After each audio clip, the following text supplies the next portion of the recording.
Dictation लिखने के लिए रेडी हो जाइए। Ready, start. एक समय की बात है, श्री कृष्ण अपने गणों के साथ सुधर्मा सभा में विराजमान थे। उसी समय वहाँ एक ब्राह्मण आया। उसने पहले श्री कृष्ण की स्तुति की, फिर विनयपूर्वक बोला, प्रभो वासुदेव श्रृगाल नामक एक मंडलेश्वर राजा है।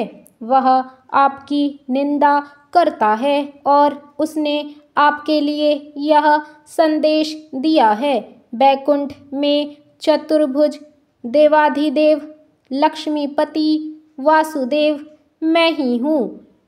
पृथ्वी का भार उतारने के लिए भारतवर्ष में मेरा आगमन हुआ है।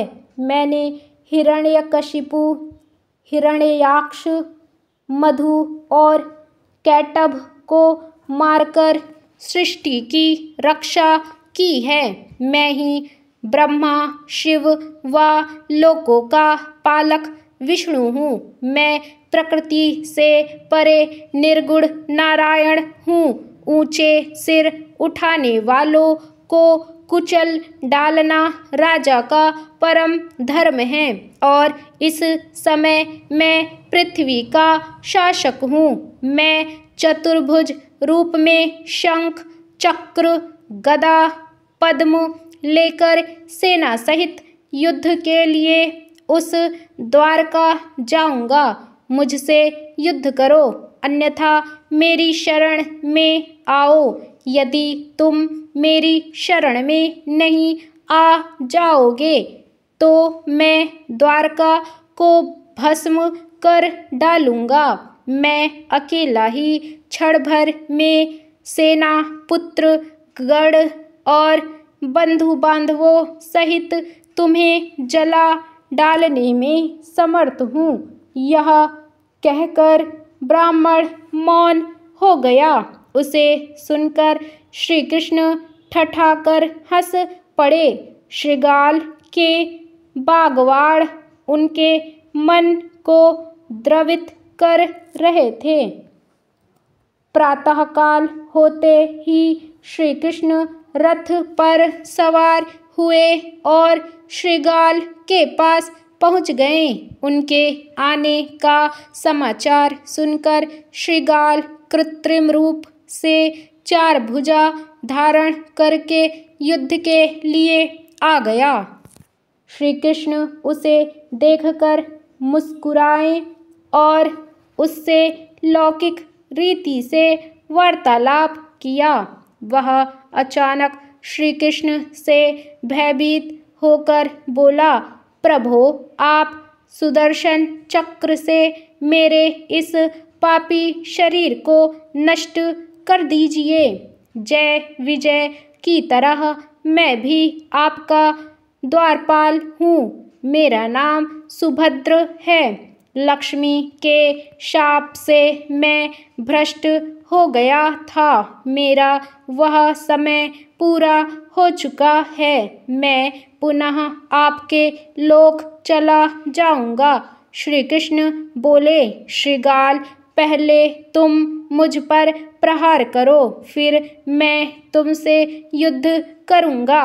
तब श्रृगाल ने माधव पर बाणों से वार किया, किंतु वे सब बाण आकाश में विलीन हो गए। फिर श्रृगाल ने अग्निशिखा के समान गदा फेंकी, परंतु वह भी श्री कृष्ण के स्पर्श मात्र से टुकड़े टुकड़े हो गई। फिर उसने कई अन्य अस्त्र शस्त्रों से श्री कृष्ण पर वार किया, परंतु उसके सभी अस्त्र शस्त्र जगदीश्वर कृष्ण के सामने विफल हो गए। अंत में श्रृगाल ने कृष्ण के सामने हाथ जोड़ते हुए कहा, प्रभो आत्मा रूपी आकाश को अस्त्र से बेधा नहीं जा सकता। इस भवसागर से मेरा उद्धार कीजिए।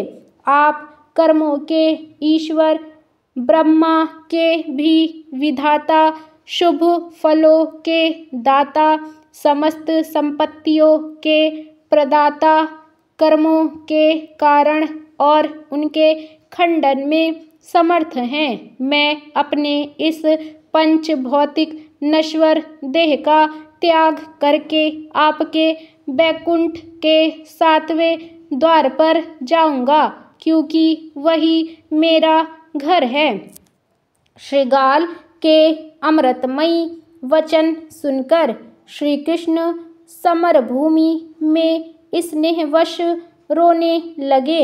उनके नेत्रों से गिरे हुए अश्रु बिंदुओं से वहाँ सहसा बिंदुसर नामक दिव्य सरोवर प्रकट हो गया, जो तीर्थों में परम श्रेष्ठ है।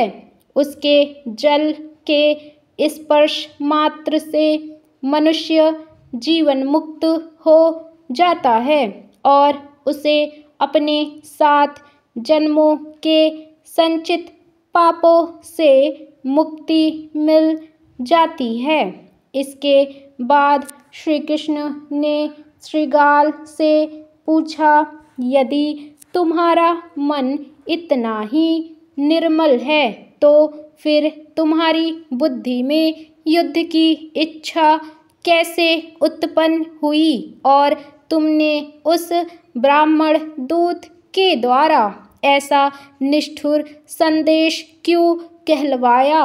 इस पर श्रीगाल ने कहा, नाथ, मैंने आपके प्रति ऐसे निष्ठुर वाक्यों का प्रयोग किया, तभी तो आप क्रोध पूर्वक यहाँ आए, अन्यथा स्वप्न में भी आपके दर्शन दुर्लभ हैं। यह कहते हुए श्रीगाल ने योगावलंबन द्वारा अपने भौतिक शरीर का त्याग कर दिया और वह श्री कृष्ण के देखते देखते ही विमान पर सवार होकर दिव्य धाम को चला गया।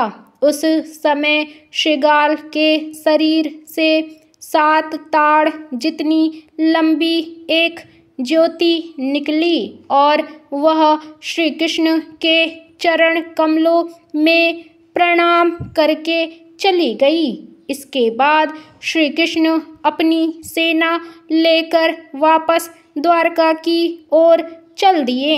यह कथा हमें ब्रह्मवैवर्त पुराण के उत्तरार्ध में मिलती है। इसी तरह जब एक अन्य राजा पौंड्रक ने श्री कृष्ण का छद्म वेश धारण किया तो कृष्ण ने उसका भी उद्धार किया था।